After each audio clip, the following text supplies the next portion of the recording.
Hey friends, Ash here. Welcome back to Gents. Perfection takes many forms. Of course, every fragrance out there can't be Noir.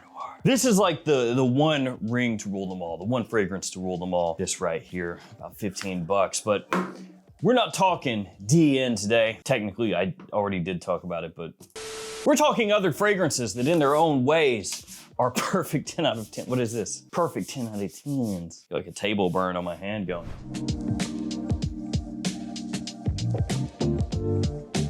Beginning with Gentleman Eau de Parfum. When it comes to the Gentleman line, everybody is about that Reserve Privé. Also really like Gentleman Society, Ombre. Also Eau de Toilette Intense or Boisé, those get a lot of love as well. But the Eau de Parfum is the fragrance that for a lot of people made them respect the Gentleman line. Because Gentleman Eau de Toilette came out, and I don't think it's bad at all. I think it gets overhated, but that one did not do it for a lot of people. It was more of a typical release, though again, I think it's better than it gets credit for. Then the Eau de Parfum came out, and everybody took notice. At least if you like Iris, you took notice, which I do. This right here can hang with Dior Homme Intense, with Valentino Uomo Intense. Fragrances like that, the ones that you hold as the pinnacle of designer scents for men that feature Iris prominently in that more creamy sort of style. This one has a really nice deep resinous warmth and richness to it alongside that Iris note. And if you own this fragrance, especially if like me, you really enjoy Iris and you know, time has gone on and you've gotten other things and you haven't smelled this in a while, bust this back out. Give it a wear, give it a smell. Gentleman Eau de Parfum still fantastic. Dior Homme 2020 up next. I was just talking about Dior Homme Intense. Dior Homme 2020 is a fragrance that changed everything. At least as far as the Dior Homme line is concerned, it changed everything. I don't think it actually changed everything in the world, just a very tiny, tiny part of the world. Basically with this fragrance, Dior looked at the Iris base of the original Dior Homme and went, nah, how about fresh spices and woods? And it got a massive amount of blowback, including from myself. I was not a very big fan. But you know what they say, time heals all wounds, and I did give this more wear as time went on, and I gotta admit, I like it a lot. Very versatile, classy, modern, and actually stands out pretty well now because everything has gone to the sweetness overload side of things,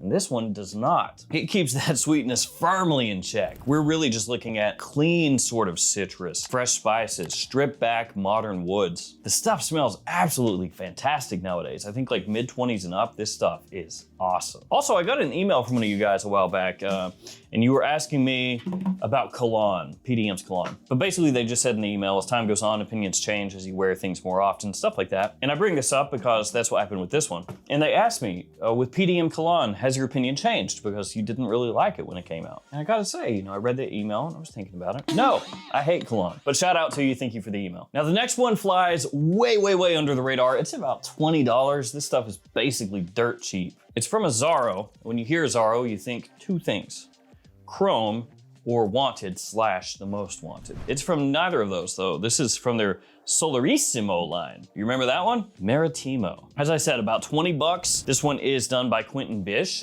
and if you're familiar with Quentin Bish's work, you can tell. What I mean by that is, when you spray this on, it has a little bit of the making of the Kenzo Homme line. Yeah, this line right here, you can smell a little bit of that in here. Now it's not the exact same, but it has a similar backbone to it, kind of the way that the aquatic notes hit. This one does come across fresher to me. You've got a nice little pop of citrus off the top that melts together with the aquatic notes in here. Not a really loud fragrance. You know, performance is not beastly. This is an Eau de Toilette, and again, it's like 20 bucks. But I'll tell you what, a citrusy aquatic with a woody backbone that's as cheap as this is, it smells really, really nice. It's not the kind of thing that's gonna scream and demand attention or anything like that. It's just gonna get the job done when you wanna smell a little classy during the summer. Let's go polar opposite of this. Let's go from cheap to expensive, imagination, Louis Vuitton. Now, as I said, this is like the polar opposite of that. This, nobody talked about, nobody really cared, it's dirt cheap.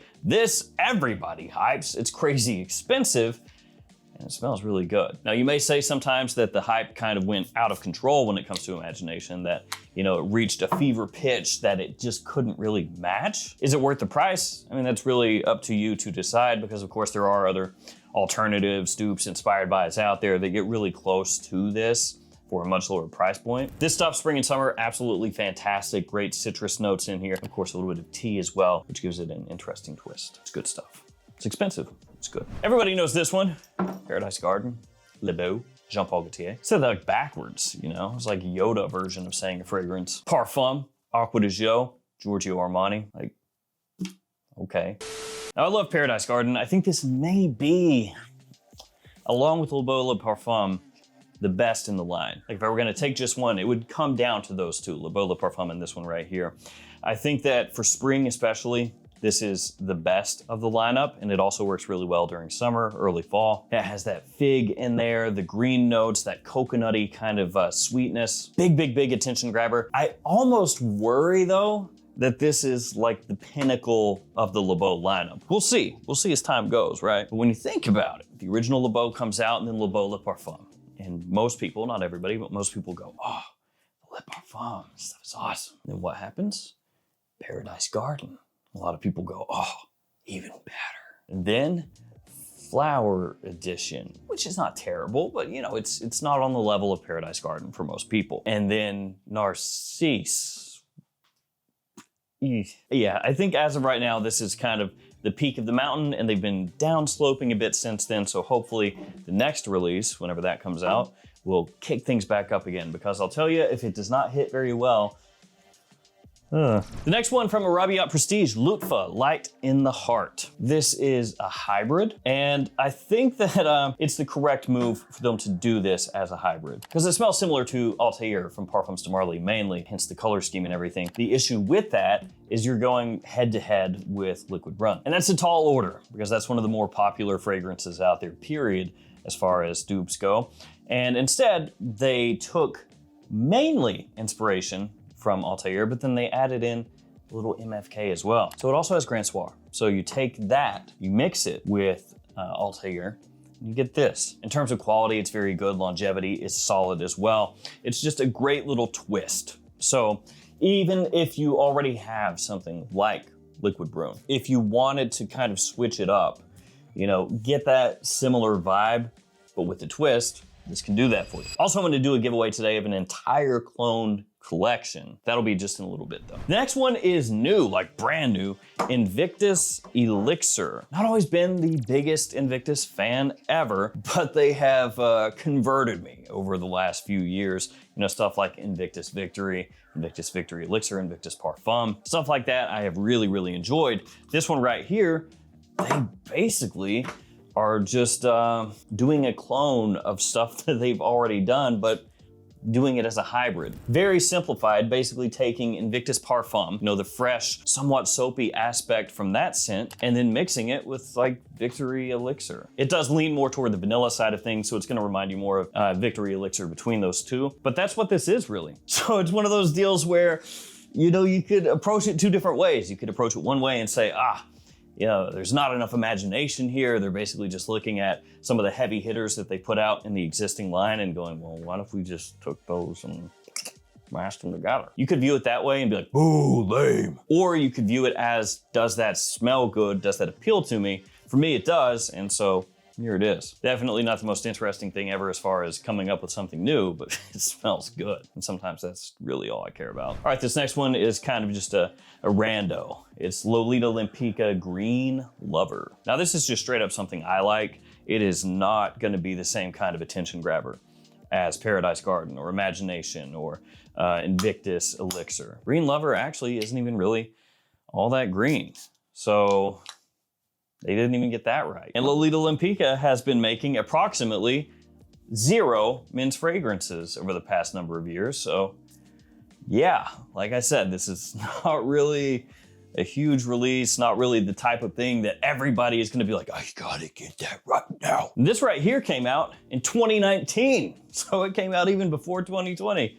That year sucked, yeah. In terms of notes, Green Lover actually focuses more on gin, vanilla, and orange. Also mint as well, technically, so that is a little slightly bit of green, but it actually has kind of a creamsicle-esque vibe to it with a nice little fizz. I'd say completely unisex. Women can pull this off as easily as men, even though it's technically a fragrance made for men. It has a nice calming scent profile to it, and I just enjoy how it comes across. Kind of a creamy orange and vanilla, but it is not overly green, it is not overly aromatic, and it's not super strong either. That being said, it's cheap. I like how it smells. Also like how this smells, 9 p.m. night out, which I would say for me personally, this is my favorite 9 p.m. so far. I think they release like one a year typically, so at least until next year, or if they release one later this year, it's my favorite one. Now it does have a pretty busy note breakdown. There's a lot going on. Dragon fruit, for example, one of the big notes in here. It's quite sweet off the top, which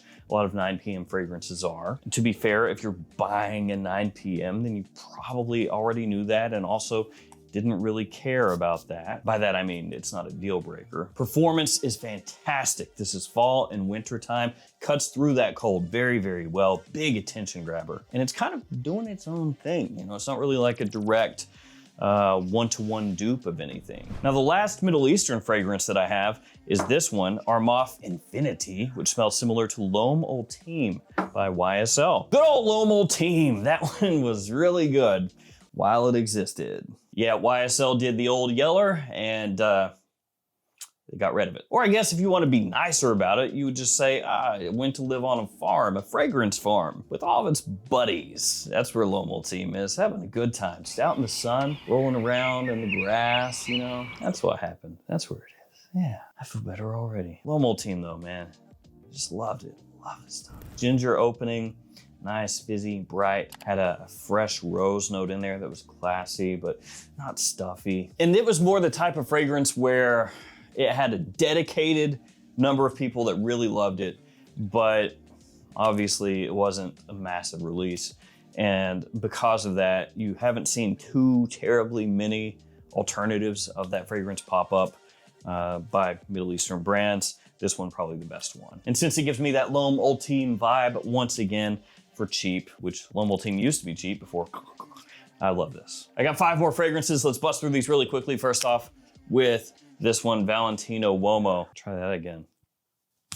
Slightly better. Valentino Uomo, not born in Roma. So this is the original Valentino Uomo. Technically, this is the 2021. I do have the original version, but I'm showing this one because this is what you're more likely to find nowadays, where it has an actual physical cap. The original version, the atomizer was just built in. So in terms of notes, iris. Going to be one of the main things that you get from this one. It gets compared, of course, to the original Valentino Uomo Intense, also Dior Homme, both original and intense. Opens up very nice and bright with a little fizzy citrus. It keeps things fresher than something like this. Also some woods and a bit of fresh spice as well. That stuff just absolutely fantastic. Completely overshadowed nowadays by Born in Roma. Eros, Flame, Versace. Affordable at discounters, a little bit, ever so slightly more grown up than the original Eros Eau de Toilette. Still keeps that sweetness that Eros is known for. Gives it a nice aromatic tinge. It has Kinoto in there, so like a faint little bitter pop that really helps it stand out. Performance is there, quality is there, Eros Flame is top notch. And then we got this, Herrera Insignia. You can still find this at discounters. It's not crazy cheap. It's I think like $100-ish depending on where you're looking. But technically this stuff was a limited edition years and years ago, so the fact you can still find it at all, that's a win. Now one thing to know about this fragrance, it does have the trifecta of notes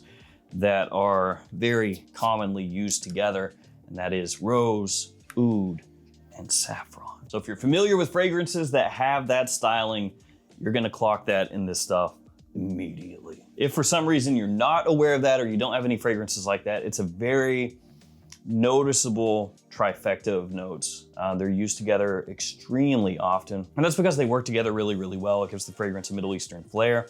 But basically, yeah, it's take CH men and inject it with a big heaping dose of that. Great performance, very classy, more of like an evening out type of scent. We're gonna finish with the 2-for-1, Ombre Noir and Ombre Leather. Technically Oud Ombre Leather, but whatever. Ombre Noir, this is gonna give you a very nice, boozy, rich, sweet scent profile, extremely high quality as you would expect from Lolita, and also at a cheap price. Gonna be for more middle-aged guys and up. Most younger guys not gonna go for this one, but it smells absolutely fantastic for fall and winter evening use. And then this one, basically take ombre leather, make it a little easier to wear. Not that ombre leather is difficult to wear, but this one gives you a little fresh spritz. You know, it has that vanilla kind of centered, has a little bit of a modern amber woodiness to it as well, working underneath the leather and the vanilla, to the point that you could wear this spring, fall, winter, daytime, or evening, either one. Drawback, it's a Tom Ford, it's pricey. Giveaway time, all of these. So like I've said in a few recent videos, I'm clearing out space and giving stuff away to you guys. I've got a lot of different Dua fragrances that I got over the past 3 years or so. 1, 2, 3, 4, 5, 6, 7, 8, 9, 10, 11. So I'm gonna give all of these away to one of you. If you wanna be entered in the giveaway, all you have to do, like the video, be subscribed to the channel, leave me a comment. In the comment, just hit me with the 10 out of 10 fragrance for you. Just a personal 10 out of 10, doesn't matter what anybody else thinks, just something you really, really like. I'll pick a winner with random comment picker, post it up on the post tab of the YouTube channel. If you're the winner, hit me up. I will package these up and ship them to you. All right, guys, that'll do it for me. Thank you for hanging with me. Stay safe out there. Good luck with the giveaway. I'll see you tomorrow with another fragrance video. See you guys.